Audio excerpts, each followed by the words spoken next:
Let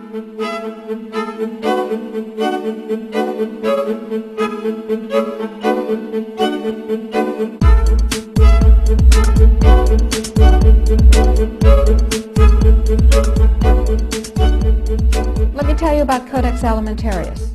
Let me define it for you. Let me help you understand the enemy. And let me assure you that absolutely nothing that I'm going to tell you is exaggerated, is interpolated, or is imagined. Everything I'm going to tell you is documented. And a great deal of it is documented on my website, which is www.healthfreedomusa, one word, healthfreedomusa.org. Let me back up and tell you that I've been watching Codex come toward us for about the last decade. And I've been watching the votes in Congress, which, God help us, is our bastion of support and protection against Codex, and I'll explain why that is. I've been watching the votes to protect our health freedom dwindle until finally in the 109th Congress, without a good deal of activity, we didn't have the votes to protect us. I've been watching Codex accelerate, and I've been watching it expand, and I've been getting more and more troubled. Let me give you a brief rundown of Codex then. After the Second World War, the Nuremberg tribunals were held, in which people who had committed crimes against humanity were judged by the world community in a court run by the United States and Britain, and they were sentenced to terms in prison if they were found guilty of crimes against humanity. One of the people found guilty of crimes against humanity was the president of a huge industrial megalith called IG Farben. IG Farben produced the gas used in the gas chambers, Cyclone B. They produced the steel for the death camps and the railroad lines. They produced the munitions, they produced chemicals, they produced all kinds of stuff. They produced pharmaceuticals.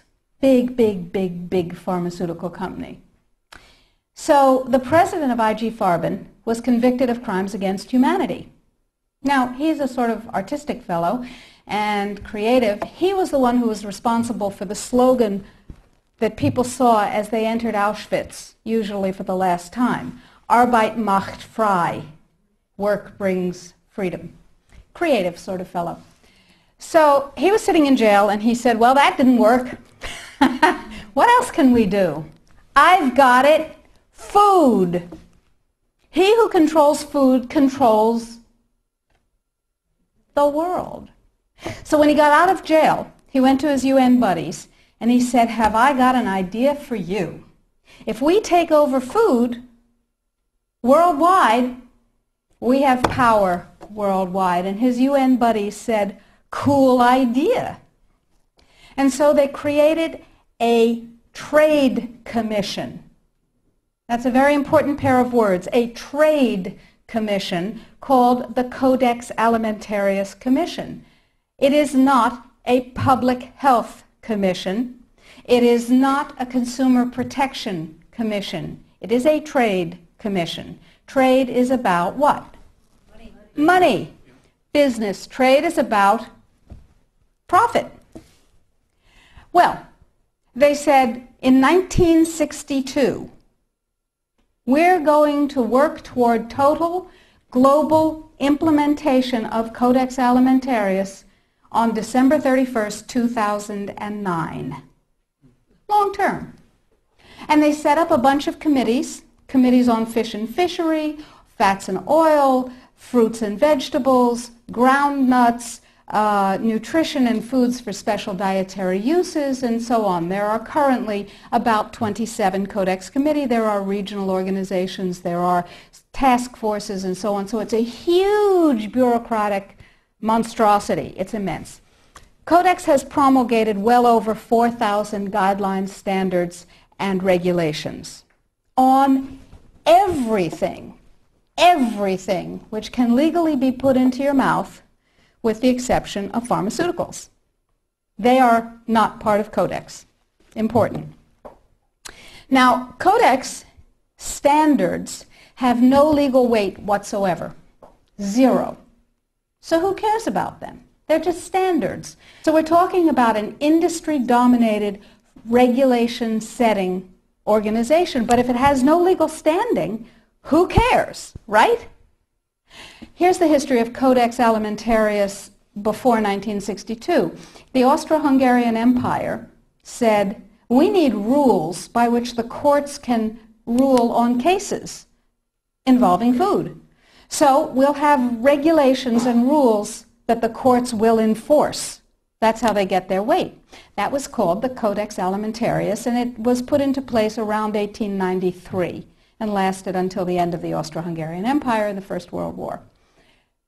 So the idea was there in the Germanic tradition. We need rules, lots of rules, lots and lots of rules. We need a lot of rules. Let's have rules for everything to do with food. So it was sort of a natural extension for the German industrialists to say, we'll go back to the good old days of Codex Alimentarius, back when we had them in the Austro-Hungarian Empire. Cool.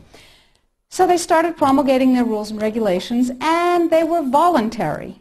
They were sort of guidelines. Now, Codex Alimentarius Commission is administered by the World Health Organization, WHO, and the FAO, the Food and Agriculture Organization. They fund Codex and they run it at the request of the UN. So they're mommy and daddy to Codex Alimentarius. And that's very interesting because they're supposed to be about health and food worldwide.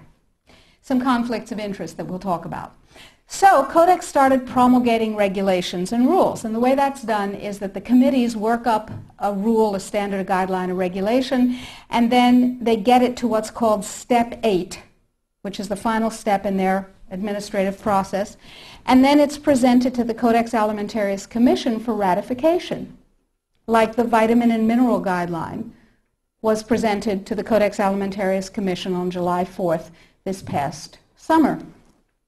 It was ratified, it was approved by consensus, and it is now, despite the propaganda that you're going to hear, if you ever hear about it in the media, it is now mandatory upon any member country of the WTO, the World Trade Organization. Well, what in the world do they have to do with it? And the answer is everything. The World Trade Organization, you see, accepted Codex when the World Trade Organization was formed in 1994. Okay? They said, well, how are we going to decide trade disputes around food